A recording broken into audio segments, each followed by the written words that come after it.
स्वागत है आपका करियर एकेडमी के यूट्यूब चैनल पर।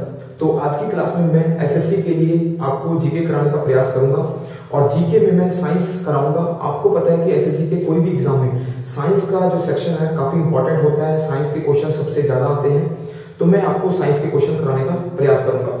तो सबसे पहले आता है कि एसएससी में जैसे क्वेश्चन आए हुए हैं कि पृथ्वी जो है किस प्रकार से ऊष्मा की अवशोषक है। तो पृथ्वी जो है एक बैड एब्जॉर्बर है और बैड रेडिएटर है, यानी पृथ्वी जो है बुरी अवशोषक और बुरी विकिरण करने वाली है। तो इस कारण जो पृथ्वी का एवरेज टेम्परेचर रहता है वो स्थिर रहता है, स्टेबल रहता है। तो पृथ्वी का एवरेज टेम्परेचर जो है 15 सेल्सियस यानी 15 सेल्सियस टेम्परेचर रहता है। क्वेश्चन आएंगे आपको कि सूर्य द्वारा पृथ्वी पर ऊष्मा किस रूप में पहुंचती है या प्रकाश किस रूप में पहुंचता है। तो वो आएगा रेडिएशन यानी विकिरण के रूप में सूर्य से प्रकाश पहुंचता है। विकिरण में क्वेश्चन आएगा कि इलेक्ट्रोमैग्नेटिक रेडिएशन यानी प्रकाश की तरंगें जो हैं वो इलेक्ट्रोमैग्नेटिक यानी विद्युत चुंबकीय तरंगें होती हैं। तो इलेक्ट्रोमैग्नेटिक रेज में पृथ्वी पर फोटोन के रूप में धरती पर पहुंचती हैं। फिर क्वेश्चन आता है कि पृथ्वी पर सबसे तीव्र चलने वाली जो इनमें रेडिएशन होती है वो होती है गामा रेज। गामा रेज जो है सबसे तेज चलती है, सबसे फास्ट होती है और किसी फिजिकल यानी भौतिक चीज से भी वो पार हो जाती है। फिर क्वेश्चन आएगा कि प्रकाश तरंगों में कितने रंग होते हैं। तो प्रकाश की तरंगों में आपको पता है 7 कलर होते हैं। तो 7 कलर में 3 मुख्य यानी 3 प्राइमरी कलर होते हैं जिनको RGB कहते हैं, रेड, ग्रीन, ब्लू यानी RGB। तो फिर क्वेश्चन आता है कि सूर्य की रोशनी से जो हमें प्रकाश मिलता है उसमें से कौन सा ऐसा प्रकाश या कौन सी तरंग होती है जो धरती पर ऊष्मा यानी हीट का कारण है, गर्मी जो है कौन सी तरंगों द्वारा मिलती है। तो आंसर आएगा इंफ्रारेड यानी अवरक्त तरंगों द्वारा धरती पर ऊष्मा प्राप्त होती है।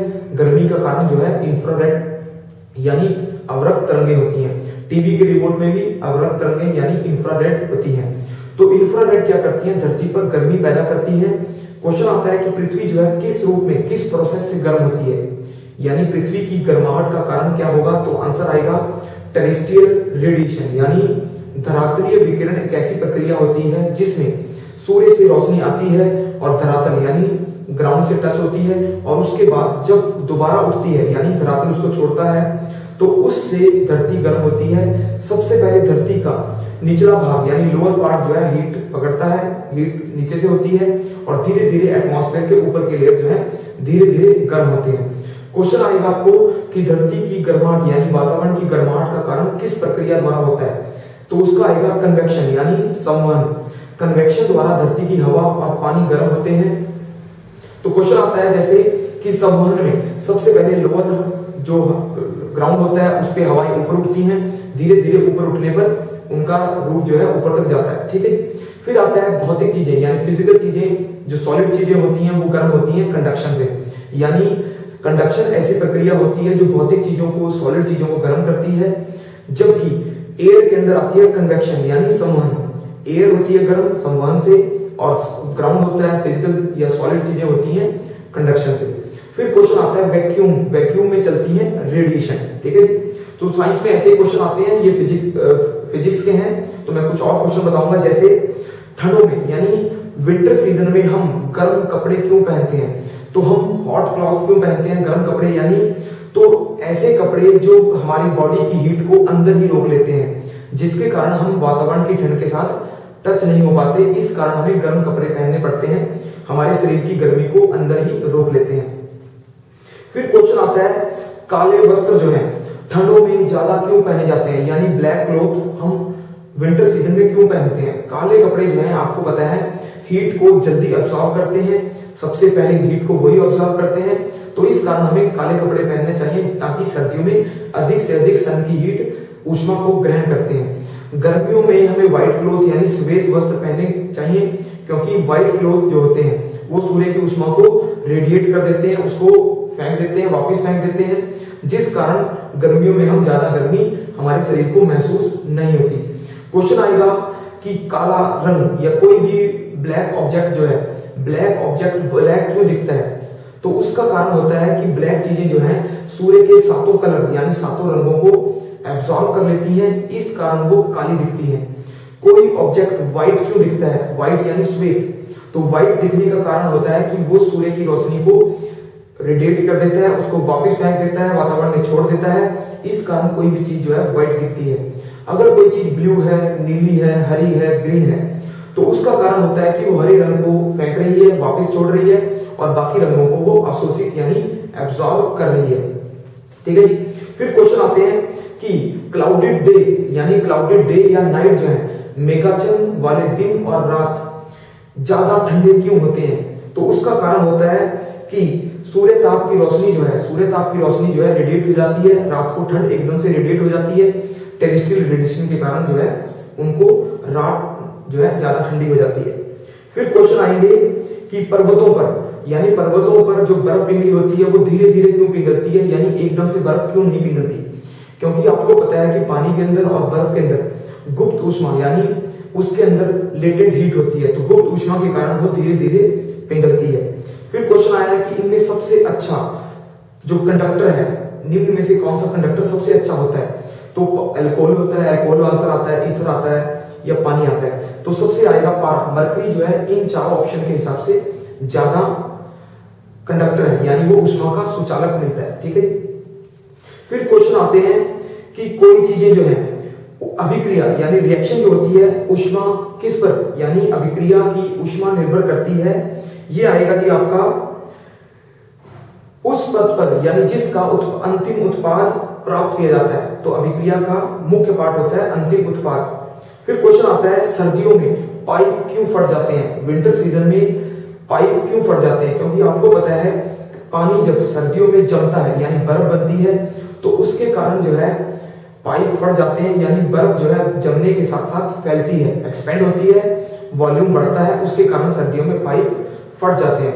क्वेश्चन आता है कि पानी जो है, पानी का अधिकतम घनत्व यानी पानी की हाईएस्ट डेंसिटी किस तापमान पे मिलती है? तो पानी जो है अधिकतम जो सबसे ज्यादा डेंस होता है, डेंसिटी मिलती है, वो मिलती है 4 सेल्सियस पर, 4 सेल्सियस पर।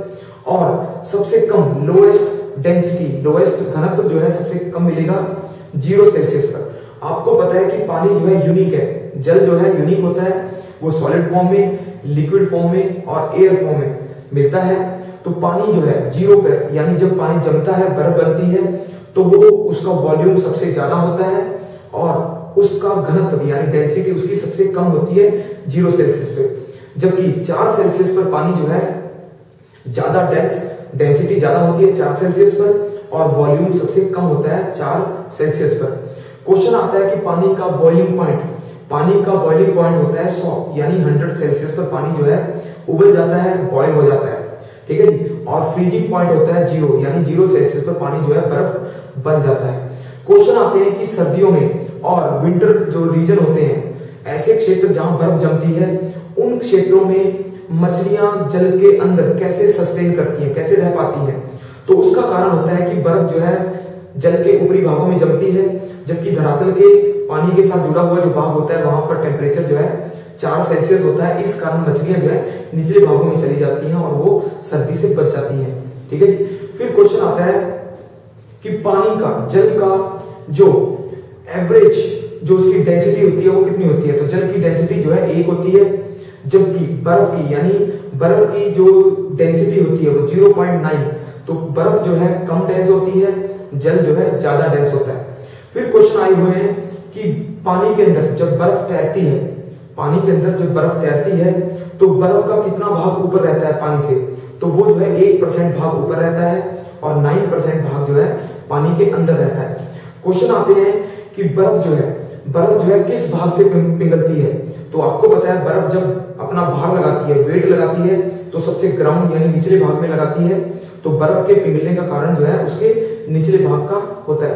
क्वेश्चन आता है कि बर्फ जो पानी में पिघलती है, तो पानी में पिघलती है तो वो अगर पूरी की पूरी बर्फ पिघल जाए तो पानी का स्तर जो है कितना ऊपर उठेगा?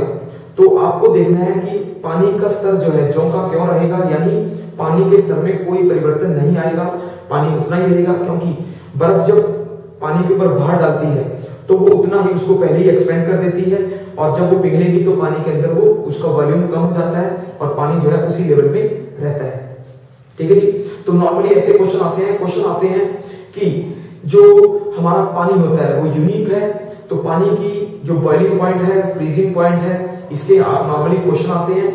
इसके अलावा क्वेश्चन आते हैं कि पहाड़ी क्षेत्रों में यानी पर्वतों में जो पानी उबलता है, यानी जो बॉइलिंग पॉइंट होता है, जो उष्मा उसका उबलने का पॉइंट है, उस पर क्या प्रभाव पड़ता है। तो पहाड़ों पर, पर्वतों पर ऊंचाई ज्यादा होने के कारण पानी का बॉइलिंग पॉइंट यानी उसके उबलने का पॉइंट जो है कम हो जाता है, 100 से कम हो जाता है, 90-95 के आसपास हो जाता है। तो पानी जो है पहाड़ों पर जल्दी उबल जाता है। ठीक है जी। क्वेश्चन आते हैं कि पर्वतीय क्षेत्रों में सब्जियां कच्ची रह जाती हैं जब उसको उबालते हैं, तो क्यों रहते हैं? क्योंकि पानी जो है जल्दी उबल गया, परंतु सब्जी जो है उसके टाइम के अकॉर्डिंग जो है उबल नहीं पाती। तो पर्वतीय क्षेत्रों में हमें प्रेशर कुकर का यूज करना चाहिए, क्योंकि प्रेशर कुकर जो है वातावरणीय जो एटमॉस्फेरिक प्रेशर होता है उसके दाब से प्रभावित नहीं होता। तो खुले बर्तनों में हमें खाना क्यों नहीं बनाना चाहिए? खुले बर्तनों में क्योंकि वातावरणीय दाब का प्रभाव होता है। अगर ऊंचाई ज्यादा है तो पानी जल्दी उबल जाता है और भोजन जो है कच्चा रह जाता है। तो ऊंचाई पर या नॉर्मल रीजन पर हमें प्रेशर कुकर का यूज करना चाहिए। प्रेशर कुकर जो है आंतरिक यानी इंटरनल प्रेशर क्रिएट करता है, जिसके कारण पानी का बॉइलिंग पॉइंट जो है बढ़ जाता है, यानी वो अधिक सेल्सियस पर गर्म होगा, जिसके कारण सब्जियां जल्दी पक जाती हैं और पानी जो है लेट उबलता है। ठीक है जी। तो नॉर्मली इस प्रकार के क्वेश्चन आते हैं जो साइंस में आपने पानी के, एयर के, एटमॉस्फेयर के आदि क्वेश्चन आते हैं। ठीक है। आगे मैं कुछ क्वेश्चन और करा देता हूं, जैसे फ़ारेनहाइट और सेल्सियस का दोनों पैमानों का नॉर्मल यानी कॉमन पॉइंट कौन सा होता है? तो -40 सेल्सियस जो है फ़ारेनहाइट और सेल्सियस के लिए कॉमन होता है, यानी -40 पर फ़ारेनहाइट और सेल्सियस जो है सेम फीचर दिखाएंगे, सेम फंक्शन दिखाएंगे। ठीक है। फिर क्वेश्चन आता है कि ठंडे देशों में झीलें यानी लेक्स फ्रीज हो जाती हैं, जम जाती हैं, तो नीचे का पानी क्यों नहीं जमता? तो नीचे का पानी आपको पता है कि 4 सेल्सियस पर होता है, इस कारण नीचे का पानी जो है नहीं जम पाता। ठीक है। फिर क्वेश्चन आता है थर्म। थर्म किसकी यूनिट है? थर्म जो है ऊष्मा की यानी हीट की यूनिट होती है। फिर क्वेश्चन आता है कि तरल पदार्थ जो लिक्विड होते हैं, लिक्विड जो है किस प्रक्रिया से गर्म होते हैं? तो लिक्विड आपको पता है कन्वेक्शन यानी संवहन से गर्म होते हैं। संवहन प्रक्रिया द्वारा पानी नीचे से गर्म होता है। जब हम बर्तन को पानी के साथ उबालते हैं तो पानी जो है धीरे धीरे गर्म होकर ऊपर की तरफ उठता है, तो उसके कारण जो है हमारे पानी गर्म होता है। क्वेश्चन आता है कि बादल जो है आपको पता है कि संवहन प्रक्रिया द्वारा ऊपर उठते हैं, तो संवहन प्रक्रिया द्वारा ही बादलों का निर्माण होता है। जैसे जैसे गर्मी बढ़ती है, संवहन ज्यादा होता है, तो बादल ऊपर उठकर वातावरण में बादल बनते हैं। तो एक वर्षा होती है, रेनफॉल होती है, जिसको कहते हैं संवहनीय वर्षा। संवहनीय वर्षा जो है संवहन प्रक्रिया द्वारा ही आगे बढ़कर बादलों के निर्माण से बनती है। ठीक है। फिर आता है जी क्रायोजेनिक साइंस जो है किससे संबंधित है? क्रायोजेनिक आपको होता है लो टेम्परेचर निम्न ताप से जुड़ी हुई है।